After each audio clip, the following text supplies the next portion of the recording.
కేవలం 5,000తో 605 గజాల భూమిలో 630 స్క్వేర్ ఫీట్ సింప్లెక్స్ హౌస్ కేవలం 36 లక్షలు మాత్రమే.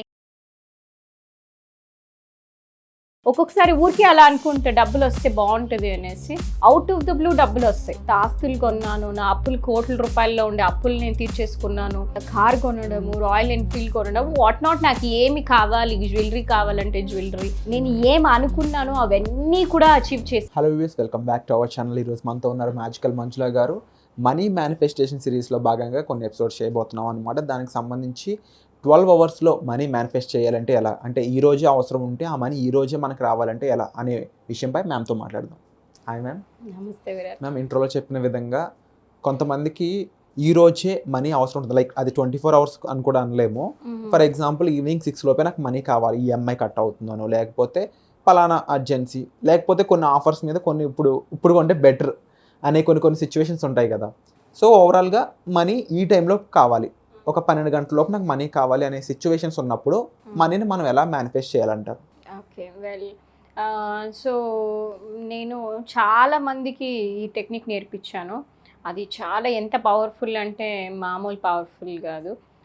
This will help to release the money blocks and also creative money ఫ్రీక్వెన్సీని రేస్ చేయడానికి పనికొస్తుంది. మనీ డిజర్వబిలిటీని రేస్ చేయడానికి పనికొస్తుంది. మనీని క్విక్గా ఇన్స్టెంట్గా మేనిఫెస్ట్ చేయడానికి కూడా పనికొస్తుంది. So this video is really powerful. So end వరకు కూడా చూడండి, అసలు ఏంటిని అర్థం చేసుకుంటాం.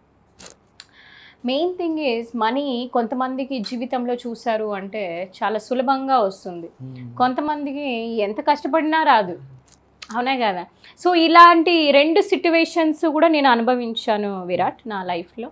దాదాపు ఫర్ 25 ఇయర్స్ నేను చిన్నప్పటి నుంచి కూడా నాకు మనీ కష్టాలు అనేది చాలా ఉండేది. So even for few thousands కూడా నేను కష్టపడాల్సిన అటువంటి సిట్యువేషన్ వచ్చేది.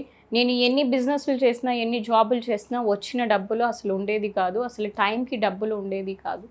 సో అప్పుడు నాకు నా థాట్స్ ఎలా ఉండేది, నా స్టేట్ ఆఫ్ బీయింగ్ ఎలా ఉండేది మనీ పరంగా అంటే ఎప్పుడు కూడా ల్యాక్లో ఉండేది, ఎప్పుడు కూడా భయంతో ఉండేదాన్ని అనమాట.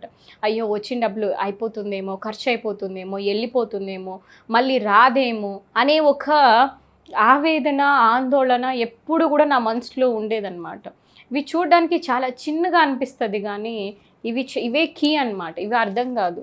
సో ఇలానే నా లైఫ్ని నేను లీడ్ చేసేదాన్ని. దానివల్ల ఎప్పుడు కూడా నేను డబ్బు సమస్యలను ఎదురు అవుతూనే ఉండేది.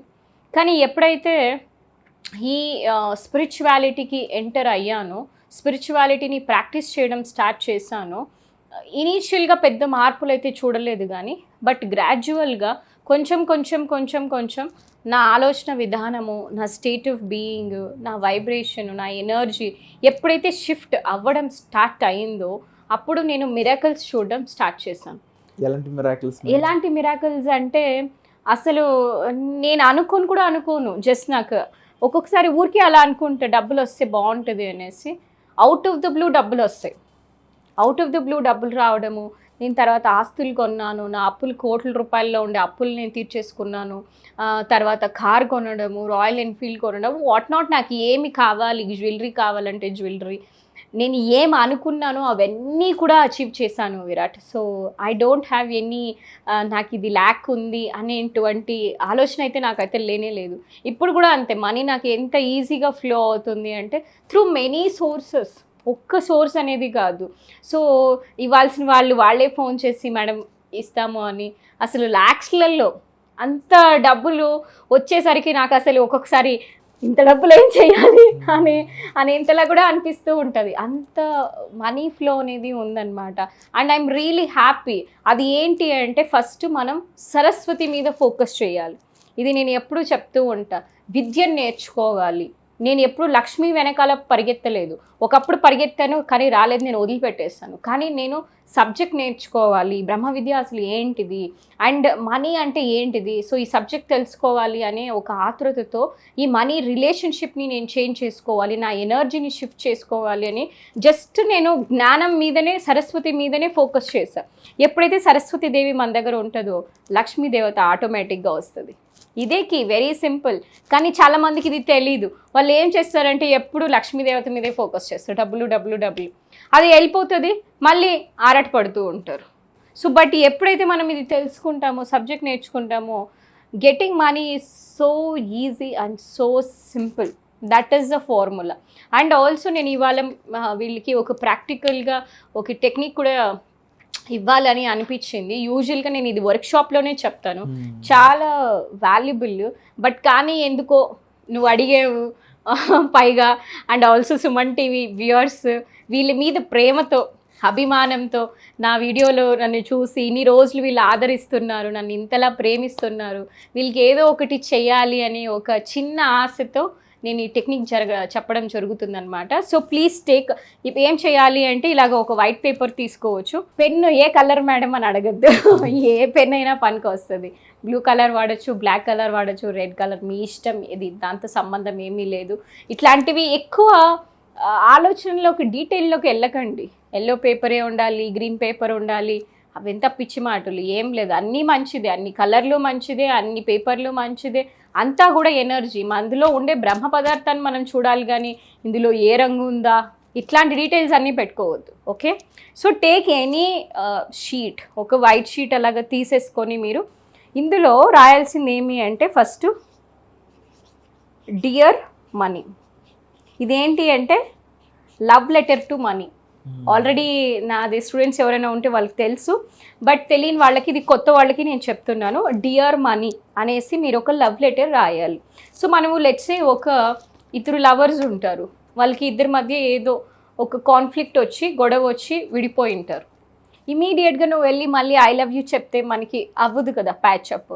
సో ఫస్ట్ ఏం చెప్తాము, ఫస్ట్ ఐఎమ్ సారీ అని చెప్తామా, ఏదో మాట అనుకున్నాము, తెలియలేదు, బట్ ఐఎమ్ ఎక్స్ట్రీమ్లీ సారీ అని చెప్తాం కదా. సేమ్ వే ఇప్పుడు మనకి డబ్బుకి ఒక బ్రేకప్ అనేది అయింది. ఈ బ్రేకప్ని ప్యాచప్ చేయాలి. ఇప్పుడు లెట్సే మనము ఒక నేను మీకు చెప్పాను ఇప్పుడు, ఒక లవర్తో ఇదొక బ్రేకప్, ఇదొకటి. ఇంకొకటి, మన ఇంట్లో చిన్న పిల్లలు ఉన్నారు, ఎంతసేపు వాళ్ళు తిడుతూ కొడుతూ ఉన్నాము అంటే వాళ్ళు మన దగ్గరికి వస్తారా? రారు, పారిపోతారు కదా. సేమ్ వే మనం ఇప్పుడు డబ్బుని ఎన్ని రకాలుగా తిట్టుంటాము. మనము, మన పేరెంట్స్, మన చుట్టాలు, మన తాతలు, ముత్తాతలు ఏం బిలీఫ్, డబ్బున్న వాళ్ళందరూ చెడ్డవాళ్ళు అనేసి ఒక పక్క అంటూ ఉంటాం. మళ్ళీ ఇంకో పక్క ఏమో డబ్బు కావాలి. సినిమాల్లో ఎలా చూపిస్తారు, రిచ్ వాళ్ళేమో విలన్ లాగా చూపిస్తారు, హీరో ఏమో బెగార్గా ఉంటాడు, అడుక్కునేలాగా. కానీ ఇట్లాంటివన్నీ కూడా wrong way of representing the money. So ఇప్పుడు మనకి బిలీఫ్స్ ఏమొచ్చేసింది, ఓకే డబ్బున్న వాళ్ళందరూ చెడ్డవాళ్ళు, డబ్బు లేని వాళ్ళందరూ కూడా మంచివాళ్ళు, డబ్బు ఉన్న వాళ్ళు మంచివాళ్ళు ఎందుకు కాదు. నీకు ఒక పక్క డబ్బు కావాలి, కానీ ఇంకో పక్క డబ్బు ఉన్న వాళ్ళని తిడుతున్నారు. అది ఎంతవరకు సమంజసం? రైట్ కాదు కదా. సో ఇప్పుడు మనము ఇటువంటి ఒక పిచ్చి బిలీఫ్స్ అన్నీ కూడా పక్కన తీసేయాలి మన సబ్ కాన్షియస్ మైండ్లో. దానికి మనం ఏం చేయాలి అంటే ఐఎమ్ ఎక్స్ట్రీమ్లీ సారీ, నన్ను దయచేసి నన్ను క్షమించు. నేను, నా కుటుంబ సభ్యులు, మా పేరెంట్స్, మా తాత ముత్తాతలు, నా యాన్సిస్టర్స్ అందరూ కూడా, నా ఫ్రెండ్స్, నా కొలీగ్స్ తెలిసి తెలియకుండా ఎన్నో తప్పులు చేసాం, ఎన్నోసార్లు తిట్టుకున్నాం. మళ్ళీ చూడండి వీడియో, ఓకే మీకు అర్థం కాలేదు అంటే, ఇలా ఎన్నోసార్లు తిట్టుకున్నాం, వాటన్నిటికి గాను నన్ను క్షమించు అని ఇలా మనం మొదలుపెట్టాలి. తరువాత ఈరోజు నాకు అవసరం ఉంది, ఏదో బిల్లు కట్టడానికో లేదంటే దేనికో ఒకదానికి, పెళ్లి ఖర్చులకో వాట్ ఎవర్. సో ఇది నాకు చాలా అవసరం, దయచేసి నన్ను ఆశీర్వదించు, నన్ను బ్లెస్ చేయి, please come to my home అని మనము రిక్వెస్ట్ పెడతాము మనీకి. సో ఎప్పుడైతే ఈ విధంగా మనము ఫస్ట్ ఇలాగా రిక్వెస్ట్ చేసి సారీ చెప్పి తర్వాత ఈ అవసరం ఉంది అని మనం క్లియర్గా డెమాన్స్ట్రేట్ చేస్తామో అప్పుడు డబ్బు ఎందుకు రాదు నువ్వు చెప్పు. అండ్ మోర్ ఓవర్ మ్యామ్, ఇలాంటి టెక్నిక్స్ చేయడం అనే కాదు, చేసినప్పుడు వాళ్ళ బిలీఫ్ సిస్టమ్, సంకల్పం అనేది చాలా ఇంపార్టెంట్ అని మీరు చాలాసార్లు చెప్పారు. అండ్ ఇప్పుడు కూడా ఐ థింక్ మీరు అడిగిన క్వశ్చన్కి అదే సమాధానం అనుకుంటున్నాను. చేసినప్పుడు ఆ సంకల్ప బలం అలా ఉందంటే కన్ఫర్మ్ రిజల్ట్ అయితే వస్తూ ఉంటుందని మీ ద్వారా కానీ అలాగే మీరు ట్రైన్ చేసిన స్టూడెంట్స్ ద్వారా మాకు ఒక ఐడియా ఉంది. బట్ ఆ బిలీఫ్ సిస్టమ్ని బిల్డ్ చేసుకోవడం అనేది ఒక బిగ్ థింగ్ అన్నమాట. ఎందుకంటే అది వీడియో ద్వారానో లేకపోతే ఒక యూనో ఒక ఫోన్ కాల్ ద్వారా అయిపోయే విషయం కాదు. ఎస్ బిలీఫ్ సిస్టమ్ అనేది ఎంత పెద్ద అంటే ఒక 100 మంది కలిసి పందిని గుర్రం అంటే గుర్రం అయిపోయేది అంత టైప్ ఉంటుంది అనమాట. ఎందుకంటే మెంటల్ గా అయిపోద్దని అర్థం కాదు, బట్ ఇఫ్ దే బిలీవ్ వాళ్ళ మైండ్ లో అదే రన్ అవుతుంది. సో అలా బిలీఫ్ సిస్టమ్ మార్చే విధంగా మీరు నెక్స్ట్ ఎలాంటి స్టెప్స్ తీసుకోబోతున్నారు? ఎస్ సో ఇది ఒక టెక్నిక్ వాళ్ళు ఫాలో అవ్వచ్చు, దీనివల్ల చాలా మందికి రిజల్ట్ వచ్చింది.